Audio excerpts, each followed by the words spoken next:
Hi friends, ఎలా ఉన్నారు? ఈ రోజు మనం ఒక ముఖ్యమైన పని ఎందుకు పక్కన పెట్టేస్తున్నాం, ఫెయిల్ అవ్వడానికి గల కారణాలు ఏంటి, సక్సెస్ సాధించాలంటే ఏ పనులు మనం చేయాలి అనే విషయాలను ఇప్పుడు తెలుసుకుందాం. ఇంతవరకు కానీ మీరు మా ఛానల్ ని సబ్స్క్రైబ్ చేసుకోకపోయినట్లయితే ఇప్పుడే సబ్స్క్రైబ్ చేసుకుని పక్కనే కనిపిస్తున్న బెల్ ఐకాన్ ని క్లిక్ చేయండి. మేము చేస్తున్న వీడియోస్ అన్ని కూడా నోటిఫికేషన్ రూపంలో పొందవచ్చు. ఇక టాపిక్ లోకి వస్తే, మీరు ఎన్ని రోజులు పడ్డ కష్టాలు చాలు, మోసిన నిందలు చాలు. నిన్ను చూసి నవ్విన వాళ్ళు నీకు సలాం కొట్టాలంటే నీ సినిమాకు నువ్వు డైరెక్టర్ అయిపోవాలి. నిన్ను చీకట్లోకి లాగుతున్న విషయానికి నువ్వు ఒక జ్వలిస్తున్న కాంతిలా కనిపించు. మిత్రమా, ఈ వీడియో నీలో ఖచ్చితమైన మార్పును తీసుకొస్తుందని చేస్తున్నాను. చివరిదాకా చూస్తే మీకు క్లారిటీ వస్తుంది. దానికి సంబంధించిన విషయాలు నా కామెంట్ రూపంలో తెలియజేయండి. ఇదేదో నాకు తెలిసిన నాలెడ్జ్ తో చేయడం లేదు. కొన్ని రకాల ఆర్టికల్స్ చదివి సైకాలజిస్టులను, ఆల్రెడీ సక్సెస్ సాధించిన వాళ్ళని అడిగి ఒక అంచనాకు వచ్చిన తర్వాతనే ఈ విషయాలు నేను మీతో షేర్ చేసుకుంటున్నాను. మనం చాలా రకాల గోల్స్ ని సెట్ చేసుకుని ముందుకు వెళ్ళాలి అనుకుంటాం. మధ్యలోనే వాటిని వదిలేస్తాం, లేదా మనకెవరో చెప్పారని విడిచిపెట్టేస్తాం, లేదా మనీ లేదనో ఆలోచించడం మానేస్తాం. మధ్యలో అనవసరమైన విషయాల మీద కాన్సన్ట్రేట్ చేసి చేయాల్సిన పనులన్నింటినీ వాయిదా వేస్తాం. దీనికోసం మీరు ముఖ్యంగా 5 విషయాలను గుర్తుంచుకోవాలి. 1.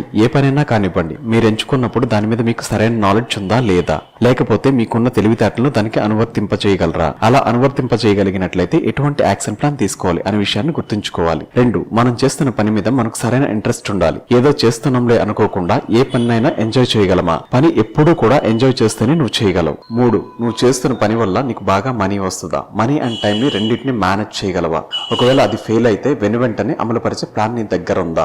4. నువ్వు ఎంచుకున్న పనికి సపోర్ట్ చేసేవాళ్ళు ఎవరు సపోర్ట్ చేయగలిగితే ఆ పని నువ్వు సక్సెస్ఫుల్ గా చేయగలవు. అలాంటి ఉత్సాహాన్ని ఇచ్చే వ్యక్తిని మీరు ఆహ్వానించాలి. 5. మీ పని వల్ల మీ ఒక్కరికే కాకుండా మరో 4 ఉపాధి కల్పించే అవకాశాన్ని మీరు సృష్టించగలరా అనే విషయాన్ని మీరు పరిగణలోకి తీసుకోవాలి. ఈ విషయాల మీద మీకు కంచనా రావడానికి రోజు రాత్రి పడుకోవడానికి ముందు ఈ 5 విషయాలను ఒక డైరీలోనో లేదా నోట్బుక్ మీద రాస్తూ దానికి సంబంధించిన జవాబులు కూడా రాయండి. ఇలా కనీసం 5 రోజులు చేయండి. మీరు నమ్ముతారో లేదో తెలియదు కానీ మీ లోపల ఉండే వ్యక్తికి మాత్రం తెలుసు నువ్వు ఎంతటి కార్యాన్నైనా అవలీలగా చేయగలవని. ఆ వ్యక్తి మీరు పడుకున్న తర్వాత మీ శరీరంలో మీ ఆలోచనలు చక్కర్లు కొట్టించి మీరు లేవగానే ఆ విషయాలను ఒక రూపం ఇవ్వడానికి సిద్ధపరుస్తాడు. అందువల్ల లేవగానే మళ్ళీ ఒకసారి అదే విషయాన్ని గుర్తుకు తెచ్చుకోండి. మీకు తెలియకుండానే మీ సబ్ కాన్షియస్ మైండ్ మీకు అదిరిపోయే ఐడియాలను, దానికి సంబంధించిన యాక్షన్ ప్లాన్స్ మీకు ఇస్తుంది. గుర్తుంచుకోండి, మీ మనసే మీకు శత్రువు, ఆ మనసే మీకు మంచి మిత్రుడు. వాడికి పదే ఒక విషయాన్ని పనిగా అప్పగించండి. వాడిలో చేంజ్ మొదలైన రోజు ఏ సమస్య నిన్ను ఆపలేదు. నిన్ను చూసి నవ్వుకున్న వాళ్ళు సైతం నిన్ను సలాం కొట్టే రోజు వస్తుంది. ఎవరు నిన్ను వేస్ట్ గడన్నా, ఇది వేస్ట్ దన్నా అస్సలు పట్టించుకోకుండా మీ అపాయింట్మెంట్ కోసం ఎదురు చూసే రోజును మీరు సృష్టించగలరు అనే విషయాన్ని మీరు గట్టిగా నమ్మండి. కష్టాల్లో ఉన్నా, బాధలో ఉన్నా మళ్ళీ అదే విషయాన్ని గుర్తు చేస్తూ ఉండండి. ఈ క్రమంలో మీరు చాలా రకాల ఒడిదుడుకులను, మెలకువలను, అంచనాలను ఎవ్వరు నేర్పని విధంగా మీకు మీరుగా నేర్చుకుంటారు. మీ మనసును కంట్రోల్ చేయడానికి రోజు మెడిటేషన్ చేయండి. ఆ మెడిటేషన్ లో కూడా మీకు కావాల్సిన దానికోసమే ఆలోచించండి. ఖచ్చితంగా మీ మైండ్ అంతా ప్రోగ్రామ్ అయిపోతుంది. మీరు కావాలనుకుంటున్న లైఫ్ ఖచ్చితంగా దొరుకుతుంది. యద్భావం తద్భవతు. మీరు ఎలా ఆలోచిస్తే అలానే తయారవుతారు. సర్వే జనా సుఖినో భవంతు. ఈ వీడియో కనుక మీకు నచ్చినట్లయితే లైక్ చేయండి, షేర్ చేయండి. లేటెస్ట్ అప్డేట్స్ ని పొందాలనుకుంటే మా ఛానల్ మాత్రం సబ్స్క్రైబ్ చేసుకోవడం మర్చిపోవద్దు మిత్రమా.